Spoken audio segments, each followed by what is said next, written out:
Hey, Team Phoenix, how are you? Welcome to the Social Sales Engineer.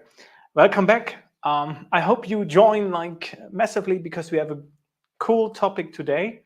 But first of all, all the best to Lydia. Lydia, we met on Monday. She was getting better, but I'm sure she will be back next week to our show. So, all the best from here, Lydia, from the show. I hope you enjoy what I was planning to do today. For the rest of you, welcome. If it's live or if it's on YouTube on our recordings, welcome to the show, and hopefully with a very, very nice topic. So let me check. There's a comment coming in. Hey ho, hey ho, hey Arch, how are you? Welcome to the show. I have an interesting topic today, and I hope it resonates with a lot of you. Right? The idea is in my mind for at least for a long time, and it's building there. And today I would like to take the chance to just guide you through this. It's called taking control of the deal cycle for us as sales engineers, right? Because typically you would expect account executives to lead deals, and that's true. That's what they do, right? And that's their responsibility also. But at the end, we are a team, right? A team that is out there and tries to win customers, happy customers, to convince them that our solution is the best for their problems. Okay. What sometimes happens though is that Saurabh, nice to see you. Hey, welcome back. What sometimes happens though is that we might struggle to actually take control in that sense, or shape what is in front of us. And what this causes actually is a bit of like frustration, I would say. So let's check this out here. So this is what I want to show you today. And please send comments if you have ideas immediately, what you think you also can do, right? I just talk briefly about this, but hopefully give you an idea and some motivation what you can do. And don't forget, the Social Sales Engineer is also available as a book, right? So if you don't have it, check it out on Amazon. There's an audiobook, an ebook, paperback, of course. So enjoy. It's highly motivating, I've heard.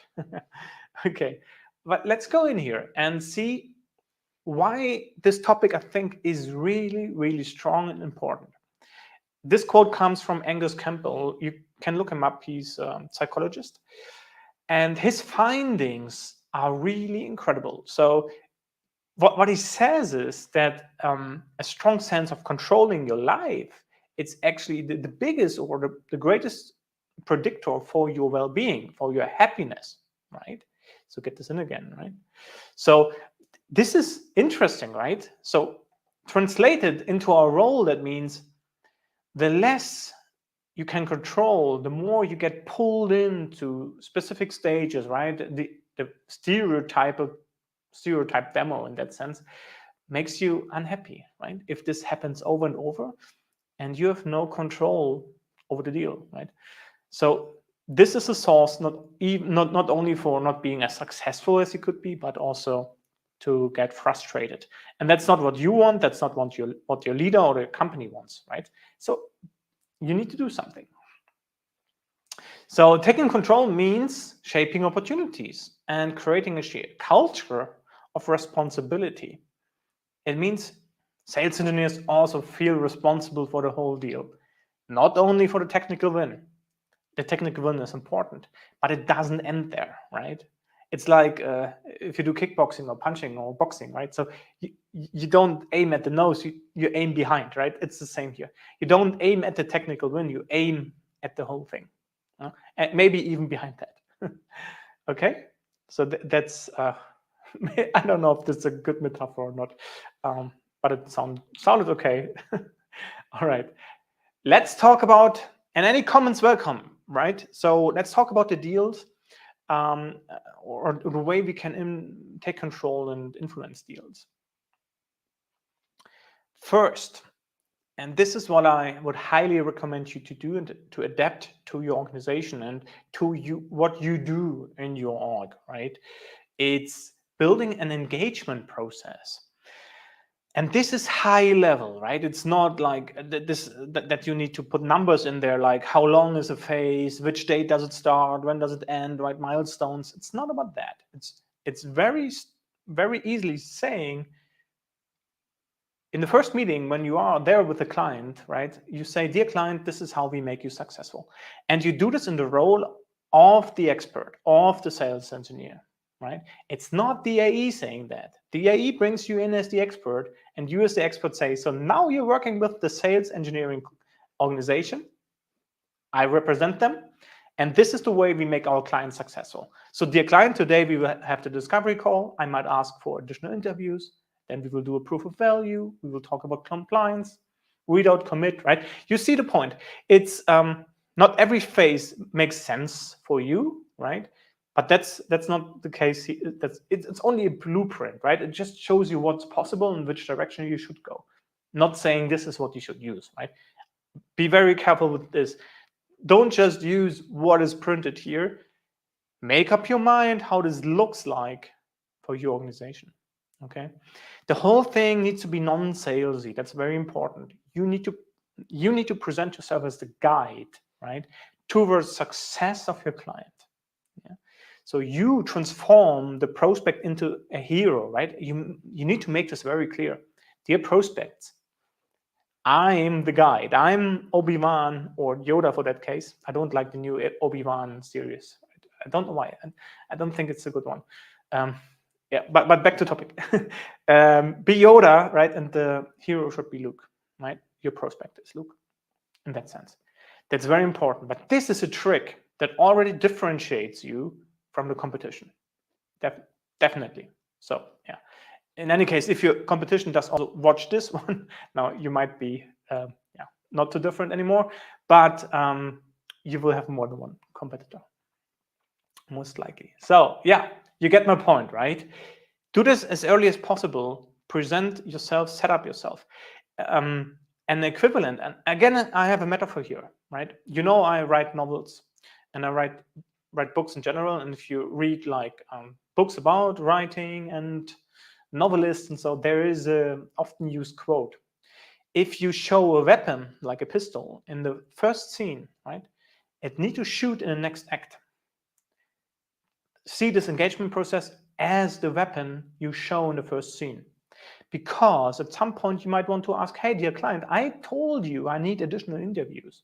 Okay, now I'm asking you, we did discovery, can I have access to the stakeholder? Because we want to understand more of this and this problem. Okay, see it as this weapon that you show in the first scene, so it can shoot in the next act. Yeah, it's priming somebody. It's not that this will exactly work this way, right? Okay. Any question? Any thoughts? Shoot me a comment. Happy to discuss this. Okay. Perfect. Let's go along this way here. Now there are, how many steps are this? 8 steps. I would quickly go over this and show you what you can do, right? So there's a diagnose step, there's a vision and desk research step, discovery, interviews, scoping, economic buyer agreement, proof of value, and readout and recommend. Okay, those are the steps. And in each of those steps, sales engineer can take control. And I want to show you how. What this does is you will finalize deals quicker. You have the power to pressure on, right? So that deals close faster, you're more successful, right, with the things you do. And the first step is already realized here, right? It's qualification. So you can qualify. That gives you control, right? Ask the right questions to your account executive if this deal is something you should work on, right? Understand your prospect, right? So get some understanding of, for example, category design or other economic methodologies out there, and see if this really fits your client, what you have to offer, what do they want to achieve, right? That's the big point here. And last but not least, principles and values are very, very important. Jump over to my Medium blog if you want. So there are loads of articles about this. So principles and values of a sales engineer, very, very important in that sense, to how to attack deals, right? How to go in there. What's my mindset? Am I on partner level, or am I feeling like a vendor or a supplier, right? So those things go in there. Okay, that's the first step. Already before you have any contact, qualify. Okay, this is where you take control. This is where you learn how sales works. Next step, vision and desk research. Interesting step. And again, I hear you like, oh gosh, desk research. That's something for the SDR or for the AE. It's not, right? You should be prepared as much as you can. And there are simple methodologies like called Big Three or Chevron decks or pimped value maps, things that help you get a clue about the client, right? Use this, leverage this. Okay, that's very important, because the next step when we go into discovery, you want to ask intelligent questions. How can you ask them if you never research the client? How can you speak with the account executive and devise a account strategy or plan how to attack this client if you haven't done your desk research, right? So you will be pushed around if you have no idea about the client. It's also a confidence thing. So you can take control by doing desk research.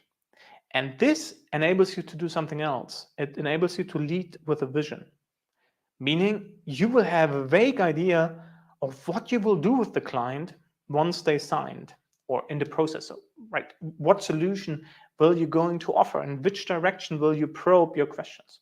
Okay. Very interesting point, an important point. Here you can take a lot of control. I hope this makes sense. Let me know in the comments if this makes sense to you, or if you do something else here. Just shoot. Okay. Then it's gone. Let's see if we get something from you today. Good. Next step is discovery. And discovery is very much discussed, a lot in the community. It should be clear for everybody to do discovery in the sales engineering realm, right? What I would ask you to do for discovery is not the typical thing. What I would ask you to do is talk to your account executive before you do discovery and tell your account executive, dear account executive, I want you to send a prospect to my LinkedIn profile because I've linked there a blog post.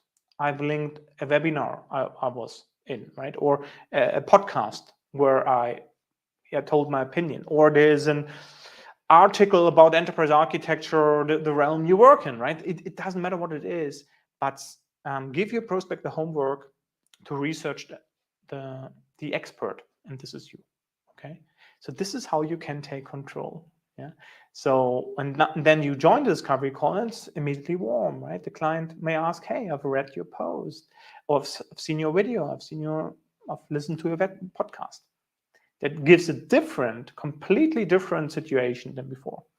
And of course, prepare questions. Don't just jump into discovery calls. Use your desk research to prepare intelligent questions, insightful questions. Prepare questions that reframe their thinking, right, towards your domain, towards your solution. You need to prepare them. It's tough to do this ad hoc, right? I would say it's barely possible to do this ad hoc. Please prepare intelligent questions. The better your questions, the more you will be perceived as an expert. Okay, do your industry and competition research, of course, and yeah, lead here with the vision that you created in the desk research step. And now, a lot of you will scream, I think. A lot of you will scream because of what I tell you now is follow up discovery with a video message. Get up your phone, shoot yourself, and tell the one person that was in there who had an interesting or relevant question. Hey, I researched this stuff. I would love to give you feedback on this. This is the answer. And shoot this video over. This creates a relationship, and you again are in control. You're acting. You're proactive. Okay, let's see. Oh, Rob is there. Hi, Robert. Let me find my mouse so I can get you in. Hey, good day, Patrick. Hey, Robert. A great suggestion on elevating your expertise as an SE prior to discovery. Yeah, please do this. This might be a weak area because we think AEs have to do this, right? There's one thing, independence, right? When you do this desk research, it shouldn't matter to you if the AE is ill that day, that you have this discovery meeting, for example, right? You will be able to do it on your own, right? Do you recommend any tools to create a video message? Oh, I would use, so the way I would suggest doing it is using Vidyard or any other screen recording tool that's part of your browser, something that goes quick. Could be even your phone, right? It makes high quality videos, so that's fine. Vidyard is good because you can cut stuff immediately and so on. Whatever fits you best, but Vidyard I found pretty good. Because what Vidyard also does for me is I can open up the LinkedIn profile of the person I sent this video to. So I would open up the LinkedIn profile, then show my video like profile over here, right? So you would see my face here, and then I talk to this person. And then what I do as an introduction is like look through their experience, right? Hey, great career. That's really interesting what you did there. How was your experience? I didn't know that you have done, I don't know, finance before you moved into enterprise architecture, right? Things like this that create a bond, right? That they see you research them. And the nice thing about this is you get the thumbnail, right? When you send this out, you get the thumbnail with the LinkedIn profile and you. So they know, oh, it's about me. It's custom, right? It's not like a cookie cutter kind of thing. Okay. I hope this helps. Thanks for the question, Rob. Cool. Yeah. So send out a video message. That I know this feeling that might be in you now, right? This resistance, like, oh, that's not me. I don't do that. But believe me, your competition starts doing it. Okay. I hear this a lot. I hear the demand for tell me how it works. I hear this a lot. Okay. Just as an idea. Yeah. Get comfortable with it. Try it with a client, with a colleague, for example. That's always good for feedback. They will be direct and rough on what you did. Okay, let's go to the interviews. The interview step. Second. So here the idea is, and that's often also neglected, right? We do our discovery and think this 1 hour is enough, but often afterwards, when we think through what we learned, and when we try to maybe come up with a solution design or whatever it is we do, we might understand, oh, we need more information. And luckily, you presented already your dear client, this is how I make you successful, right? Engagement plan. So they know you will ask for interviews. And here's the point to ask. Why? Because we want to collect anecdotes, right? We want to make sure we speak the customer's language. That's really important, right? So there's another question. Hey, Patrick.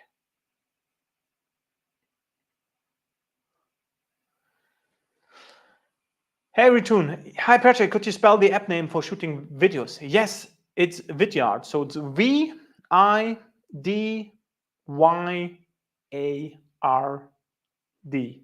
Vidyard. So it's like a video yard, but without the EO. So Vidyard. That's my now I need to get some affiliate link out there, right? No, all good. Hope this works for you. It has a nice browser plugin, works very well. Okay, interviews, customer language, very important, and social media visibility, because you want to connect everybody in this cycle you get to know. Yeah, so get them onto your LinkedIn connection. So when you post something about your solution, they immediately know and see. Yeah, so you don't need to call, you don't need to video. They're just informed about your update, your new solution, your new post, your new provocative point of view. Right? That's highly important. Yeah. So in interviews, we'll give you anecdotes that you can use then in the readouts section. So it's years ago, there was a client we had, and then the client actually said, we talked to lines of business. So IT was our customer, but we also had interviews with lines of business. And they said, well, we have a lot of engineers that can build great machines, right? But they are so clever, they think they can do IT, but they can't. Right? What they build is great, but it's not based on standards, so we can't scale, right? And things don't work, they break, they're not available for upgrades and bug fixes and so on, right? So there's a huge issue, and we took this anecdote, this story, into the readout with the executives when we actually pitched the final solution to get the deal done, right? And it resonated a lot because we spoke the customer's language. That's why you need additional interviews, okay? Good. Let's go to scoping. Scoping is really up to you. You might have a lot of knowledge and value around this in your organization already, right? So how big is it? Maybe doing a business value assessment, stuff like this. You can play. Here's where you need to lead, right? Because you play out the art of the possible. It's your vision now from the beginning that you realize, okay? So you bring it to the client. The scoping is your playing field. You say how big stuff is, right? How it should look like, how it works together, which problem it solves. It's you. So you should be happy here because you can shape, you can influence. So scoping is a very relevant piece. And maybe you might be presenting back value already. So maybe a bit early, or maybe only to the champion, whatever it is, right? Or to the relevant audience. Okay. So there's control. And now we go to the economic buyer agreement. That's typically a point for the account executive. But what you can do here, because the next step is the proof of value. So the idea is you don't go into proof of value, which is a custom demo, a POC, right? Or a custom workshop, everything that takes effort and actually proves value. You need the agreement from the economic buyer before that you are a solution they want to buy. Okay, that means they see the problem. So you understand the problem, the implicated pain. You know that you can solve it, and there's a rough idea. That's why the scoping before of how much this would cost, right? So the economic buyer agreement is typically something the AE pushes. But what you should insist on here, if the AE doesn't do it, you're the expert, right? We remember your deal flow or the engagement plan. You should say here, dear economic buyer, I'm happy to implement any proof of value or do this, right? Or have it as a project, whatever it is. But before we do, I want to fix a readout date with you. So we put a date in the calendar for both of us. This might be in 3 or 4 weeks, but there I want to show you the results of the proof of value phase. This has a lot of advantages for you. First, you create a compelling event. So you have a milestone, just you put it in place for your deal, right? So you know in 3 weeks you will show results. Perfect. Now you can plan the POV. Whatever it is, I would recommend you to ask for support of your prospects' best people. Okay, you want them to have on board, saying, "Okay, we have an appointment with your CIO in 3 weeks. It would be great if we can solve this together. So you look good, I look good, your career looks better, my career looks better. Let's go for this, right? Let's prove value here." Yeah. So, and compelling event, this is a great mechanism that you want to do here, and you want to take control that the POV you do, the effort you invest in there is well invested because there's an appointment in the calendar that you work towards to. Okay, if that makes sense. Okay, I think that's a very important step, often neglected. First, economic buyer agreement, then POV, then a fixed readout. Okay, readout date, it's already fixed early. Okay, this gives you control. That's what we want. And another point, if you ask for this, and you can, objections will come up. And now this feels awkward. right? Because they might violate no other vendor ask us for a date, right? Wait, first of all, we are no vendor. We are your partner, right? We play here to solve your problems. We understand everything, or we understand the majority. So and what we ask for is actually a goal we work towards together, right? So, and those objections actually help progress deals. That's a big part of objections. We want them. We want to surface objections as early as possible, so we can solve them and the deal progresses. If they stay hidden, that's an issue, right? They will come up, but then at the end of the deal, when you don't want this, right, then things slip and so on. Yeah. So get those objections out as early as possible. Asking for such a fixed date early will surface objections, yeah, things you might need to do or whatever. Then proof of value. Finally, we are there. We can prove our value well, and you can be shaping here anything you want, right? Position a custom workshop, position proof of concept, if that makes sense. Keep in mind, proof of concepts are risky. Avoid them if you can.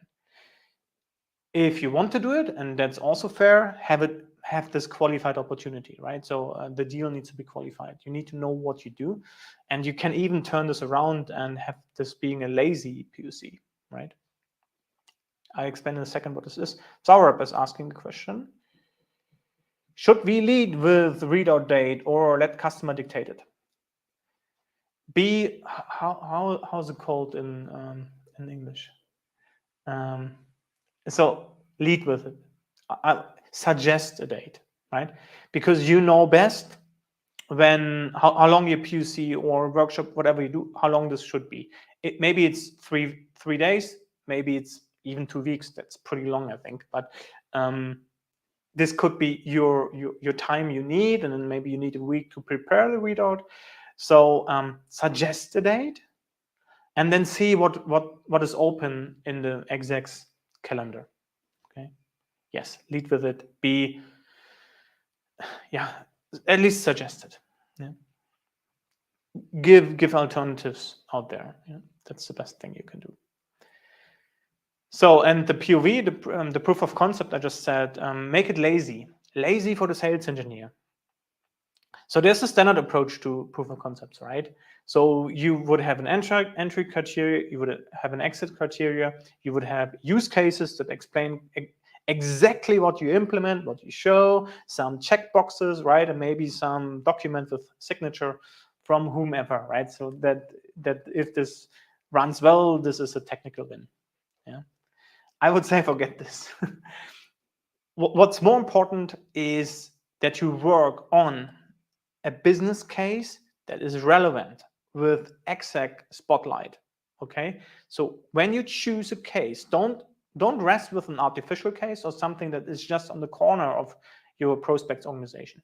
Take a thing that sits in the spotlight and has budget. That's first. Take this case. Then second, demand a team from your prospect saying, I want your team to use my solution to solve your problem. I'm there too, but as a coach. Yeah. So you will coach, train, make everything happen so this team can implement this using your solution. Yeah. That has massive benefits because you create a team of champions, people who can speak about this and know exactly the value of your solution in their daily lives. Okay. That's a big part. So I would rather go this way than with a traditional POC, right? It's risky already to do it. So why not do the full piece, right? And create your champions, your knowledgeable persons, and time box this POC, right? Don't let it just open run. Time box it. Say we will implement a draft. We might not solve the whole problem, but we will show you the skeleton, the bones of how this is going to be, right? Give the team who works with you a vision, right? What this also does is, again, qualification. You surface objections, right? If the customer objects to this, they might not have skin in the game, right? Because you want their people to be part of this so they can really understand what you offer. Yeah? So it's best they work on this. Yeah? So they work on this. There's a high value in the spotlight use case. and you are their mentor. Yeah, it's risky. Take more people with you if you think you need one or two maybe professional services to support you. That works well. Okay, good. Proof of value. Of course, you take control here, and that's good. Yeah, please do. Shape it in a way. Don't let anybody dictate what you do. Think it through and suggest. Not only the custom demo, but the workshop. If you need to build it, right? The POC, the lazy POC, whatever it is. Okay. And then, last but not least, it's the readout step, right? That's the last one. So what you should be able to do here is, because you now present the results of the proof of value phase and you show the value of your solution, how it solves the customer's problems generally, right? So of course, this is again a teamwork with the account executive. What you should be able to do though is use storytelling or differentiating or creative ways to present your results, right? So there are nice ways to do this. One might be things like a press release of the future, or you can use systems thinking approaches to model actually the problem and how you solve them. So there's a lot of stuff going on. Actually, this is part of one of my books I took down 2 weeks ago from Amazon, but I will publish them again for free on my website. So this will come. So there you can read up some of those methodologies here. But storytelling is important. And what you also should be able to do here is position yourself as a thought leader. So leading towards this readout or recommendation, you might have thought about or posted about or written about or created videos about your view of the domain, of the solution, of the industry, right? So this also feeds in here because you can use this, right? So talk about the trends, talk about what other customers do, right? So here you need a strong skill to present and to be interesting and to differentiate yourself from the competition. All right? Yeah, and that's it basically, right? For approach, this is the whole engagement phase or the phases again, with all the things we can take control. Okay. So, and that's really what I suggest you to do. Try to get in control, right? We just said it at the beginning, and I love to repeat it. Shape what you have in front of you, right? Shape your deals, shape whatever you can from the account strategy. Be there, take responsibility. So you are happier because you have more under control, right? And you're of course more successful because this means more high quality deals for you, yeah? Or prospective customers that you can make happy. Okay, cool. I mean, that's it, what I wanted to discuss with you. Any comments, any questions? Still, let me get this in here. Yeah, so I've got great questions from you so far. It's really interesting. I hope this helps you, right, a bit going forward, and maybe gives you some ideas and nudges, even though things feel uncomfortable, right? And I get this, but believe me, there is an evolution in sales engineering going on right now. A lot of teams try things that might have felt uncomfortable or wouldn't have done a few years ago, right? But now with tools like, for example, Consensus, even micro teaser videos you could do, or micro demos, right? For example, of your solution after a readout maybe, or after discovery. Do a micro demo, 3 minutes, put them into Consensus, for example. Play them out, right, to customers, yeah, that were in your meeting. Amazing way to follow up. They see your face, you bond, right? So think about this.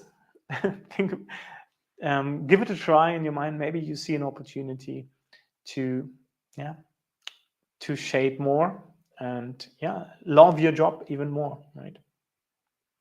Okay. If there isn't anything else,